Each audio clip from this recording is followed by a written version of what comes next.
Assalamualaikum warahmatullahi wabarakatuh. Perkenalkan, nama saya Rahmat Hidayatullah dengan NIM akhir 020, Prodi Teknik Informatika B 2021, Universitas Negeri Surabaya. Di video kali ini, saya akan mencoba mensimulasikan subnetting IP di software Cisco Packet Tracer. Pada percobaan simulasi subnetting IP kali ini, saya menggunakan IP 192.168.20/26 yang dimana merupakan IP kelas C.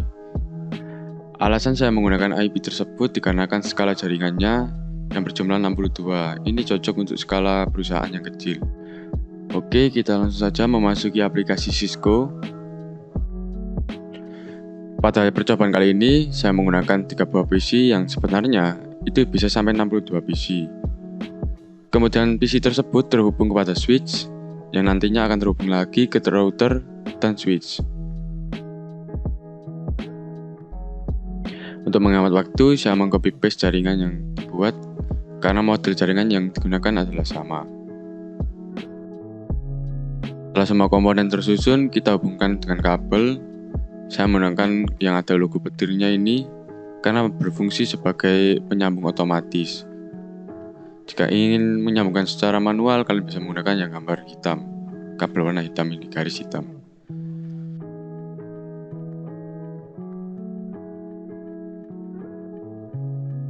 Setelah semua komponen terhubung dengan kabel, sekarang kita mengkonfigurasi IP-nya. Pertama kita konfigurasi PC 1 dengan mengklik icon PC-nya, kemudian pergi ke desktop, lalu IP configuration. Pada PC 1 ini kita beri IP 192.168.20.2. Mengapa 2? Karena ini merupakan sebuah klien atau host pertama, di mana 198.168.20.1 merupakan IP router. Untuk subnet mask-nya adalah /26, yang dimana jika dirubah bentuk desimal adalah 255.255.192. Nah, untuk default gateway-nya kita isi dengan IP router, yang dimana titik 1 ini bertujuan agar bisa berkomunikasi dengan komputer yang lain di dalam suatu jaringan itu. Untuk PC kedua dan ketiga, itu konfigurasinya hampir sama, hanya saja berbeda di IP-nya. Dan IP itu tidak boleh kembar, agar tidak menjadi overlapping.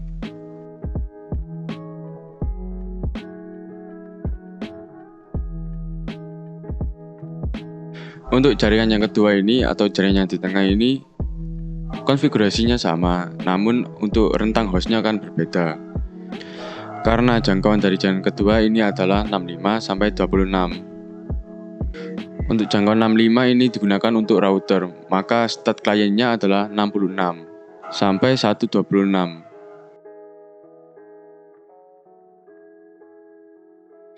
Pada jaringan ketiga ini konfigurasinya sama saja pada jaringan 1 atau 2. Perbedaannya sama saja, yaitu rentang host. Pada jaringan ketiga, rentang hostnya adalah 129 sampai 190. Nah, untuk IP 129-nya itu digunakan untuk router. Untuk kliennya itu 130 sampai dengan 190.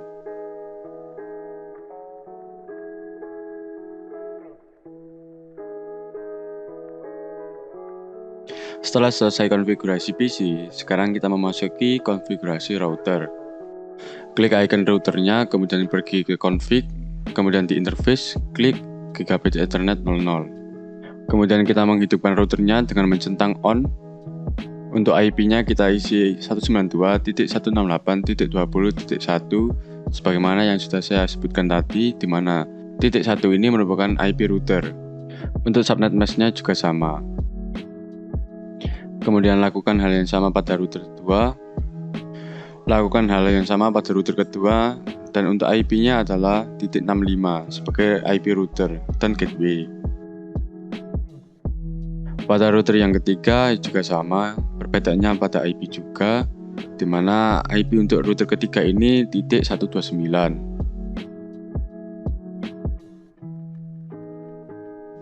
Setelah selesai, kemudian kita melakukan pemberian IP di range 193 sampai 254. Berguna untuk alamat komunikasi pada setiap router, seperti router 1 ke router 3, router 2 ke router 1, dan seterusnya. Dan sebagai penghubung PC di jaringan 1 dengan PC jaringan 2 dan 3.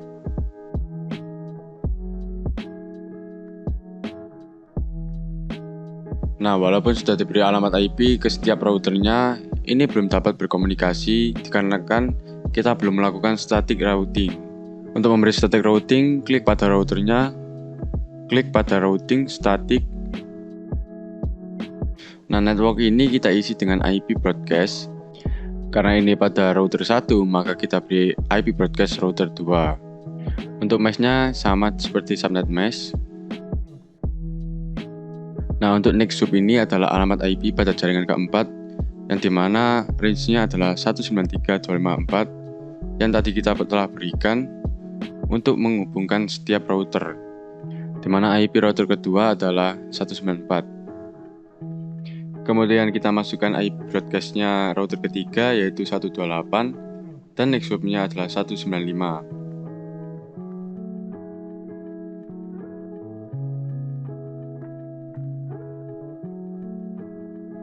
Setelah itu kita konfigurasi kepada router 2, konfigurasi static routing, di mana network broadcast-nya adalah 0 untuk router ke-1. Nah, mesh-nya sama, kemudian next hub-nya adalah 193 sesuai dengan pengalamatan jaringan keempat tadi, yaitu jaringan router. Kemudian kita add, setelah itu kita beri alamat router ketiga, yaitu 195, IP broadcast-nya adalah 128.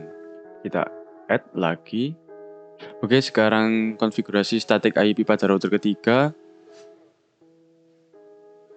Untuk network-nya kita isi IP broadcast router pertama yaitu 0. Kemudian mesh-nya sama.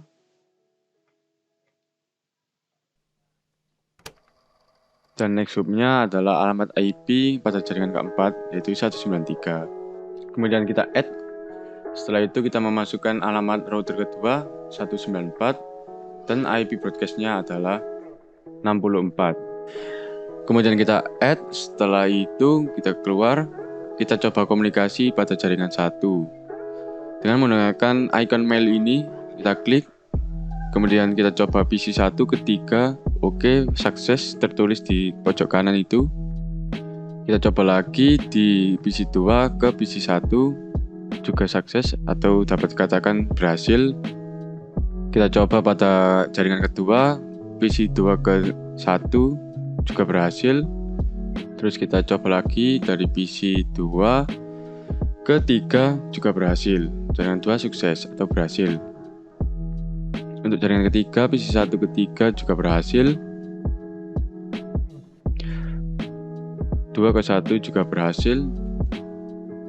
Maka dapat dikatakan bahwa PC di setiap jaringan itu berhasil berkomunikasi atau dalam tanda kutip terhubung. Sekarang kita coba komunikasikan ke setiap router. Kita coba komunikasi dari router pertama ke router kedua. Nampaknya gagal. Kita coba lagi, satu kedua. Nah, berhasil. Memang pada awal percobaan selalu gagal dikarenakan di setiap komponennya itu belum terhubung dari router 1 ke 2. Maka perlu 2 kali percobaan. Yang pertama percobaan menghubungkan, 2 percobaan terhubung. Kita coba lagi pada router ketiga menuju router kedua dan sudah terhubung, berarti berhasil. Nah, kita coba mengirim data dari PC di jaringan 1 ke jaringan yang kedua. Apakah bisa? Ternyata juga gagal. Kita coba ulangi sekali lagi.